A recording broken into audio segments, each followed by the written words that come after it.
Good evening, and can I welcome you to this absolutely stunning venue and the 2016 LandAid debate. The fact that it's such a successful debate is small wonder. It is recognition, I think, of the importance of the mayoral election to the property industry, and it is recognition too of how important the property industry is to both London and whoever is the successful mayoral candidate.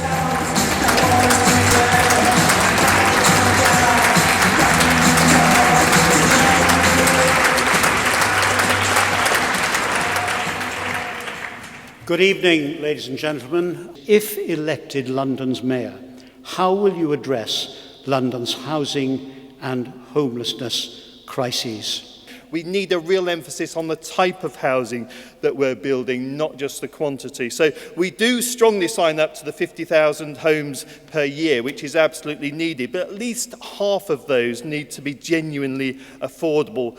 Tackling homelessness and the housing crisis needs a range of policies, reducing the number of empty homes, tackling rogue landlords, providing better employment and training opportunities for young people, and improved tenancy support and mental health services. But most of all, we desperately need to increase the supply of all types of homes, but especially genuinely affordable homes. London has undoubtedly boomed over the last 8 years, but far too many Londoners today feel that they have been priced out of their own city. So I'm standing for Mayor to protect that success story that we've seen, but to make it work for Londoners across the board. And housing clearly is a central part of my action plan for London. I want Londoners on average incomes to be able to get onto the housing ladder. Now, the challenge is to close the gap between supply and demand. So I'm committed to building 50,000 homes a year. That's double, more or less double, what is the number of homes being built today. Londoners on decent incomes are being priced out of our city, forced to choose between remaining in a private rented sector with soaring rents or leave. I'll set up Homes for Londoners, a team in City Hall, where I'll identify land and finance, acting as a partner and leader to unlock sites and boost the number of homes we build, whilst working towards 50% being genuinely affordable to rent and buy. Now, I moved an amendment in the Housing and Planning Bill. I said, look, for every one of the current affordable council properties there are that the government sells off, have a like-for-like replacement. So if you sell one, you replace it like-for-like in the same area. The Green Party, the Lib Dems supported my amendment. The only party that didn't were the Conservatives and Zach Goldsmith. Their amendment was to replace a social home with a home costing, guess how much?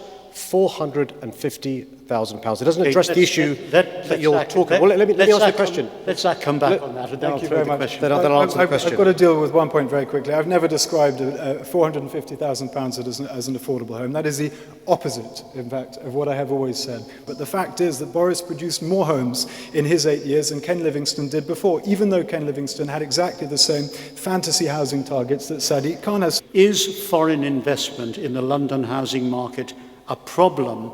And if so, what would you do about it?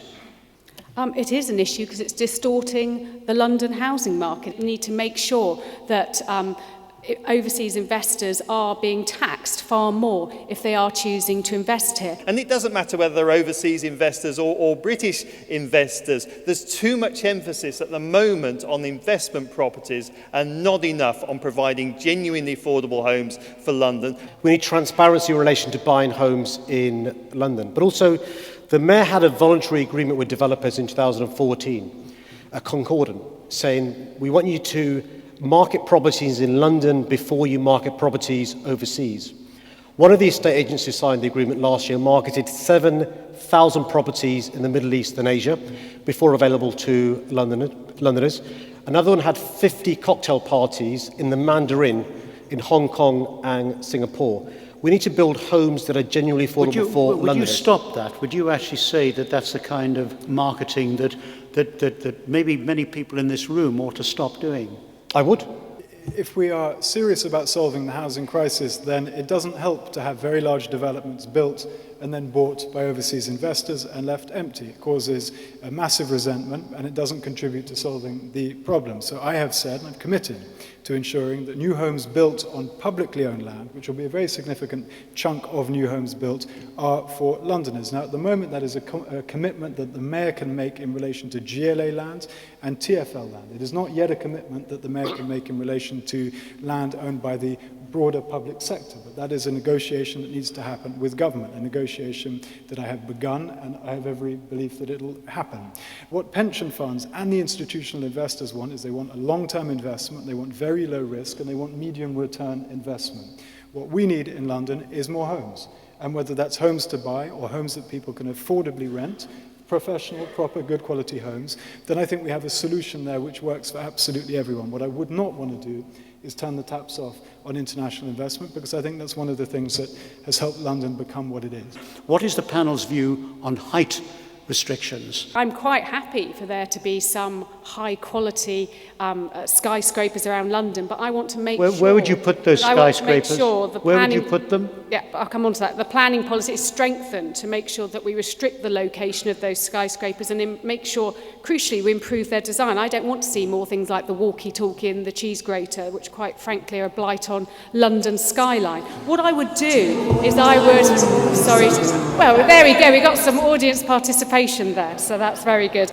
Look, I am a localist by nature and by default, so I don't like the idea of imposing unpopular developments on reluctant communities. But I think that if you put communities in a driving seat and enable them to have meaningful dialogue with developers, meaningful influence over design, you end up with something usually better than the bog standard, better than the mainstream. And if you look at some of the controversial developments that are currently in the pipeline at the moment across London, whether it's Swiss Tower, which sadly has just been approved, whether it's the Paddington Pole or whatever it's called, whether it's the, there are endless examples of extraordinarily unpopular and divisive projects where local people are saying not that they don't want a development, not that they oppose the scale of the development, they just don't want alienating blocks in their community. The key thing is location and context, and I think Caroline's right, design matters. I think the Shard is a gorgeous building, right place, good design, and I think it's really important that the London plan protects the heritage of some areas, for example, shadowing. There's a gorgeous church in Putney, St Mary's Church, where the Putney debates took place. Horrible shadowing because of the tall buildings next door. And the London plan, when I'm the Mayor, will protect the heritage, but also encourage gorgeous buildings as tall or as short as the designer likes, as long as they're good. On Brexit, where do you stand? Where does the Green Party stand? Yeah, the Green Party and Sean Berry will be campaigning very enthusiastically for a yes vote in the referendum. It would be absolutely disastrous for London. It would be absolutely disastrous for Britain if we were to leave the European Union. I'll be campaigning with the Prime Minister, the Chancellor, the Business Secretary, the Defence Secretary, Home Secretary, the CBI, London First, EE manufacturers, universities, trade unions, and others to make sure we stay an integral part of the European Union. And soon after May the 5th, in addition to setting up homes for Londoners, I'll be spending every spare moment I have to get a yes vote on June the 23rd.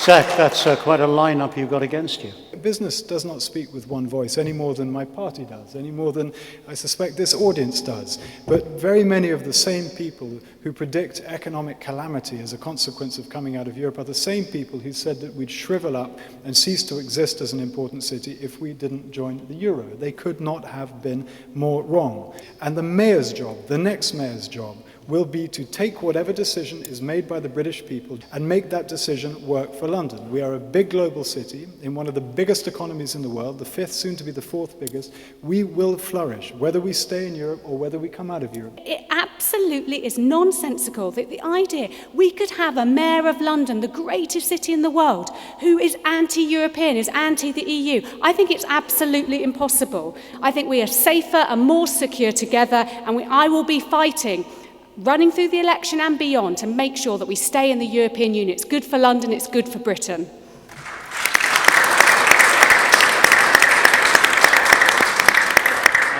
Our debate, sadly, is at an end. Can I thank all four of our candidates for a very impassioned and fascinating debate.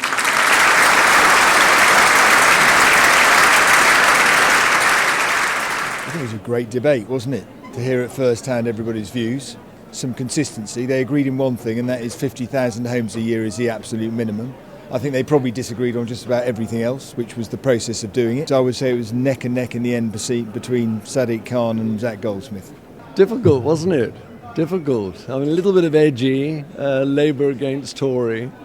I wouldn't like to say, really. I think they all did very, very well. Ultimately, it comes down to this contest between Zach and Sadiq.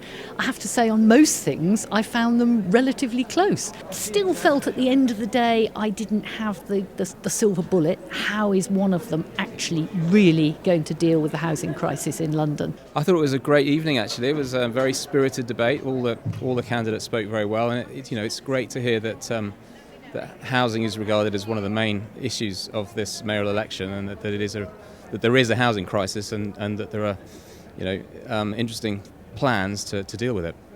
Well, I thought it was a great start of the hustings for both the mayoral election and also looking at what's happening in Brexit. But in terms of really looking at the sort of problems and challenges facing London and that supply, well, a lot of similar thought.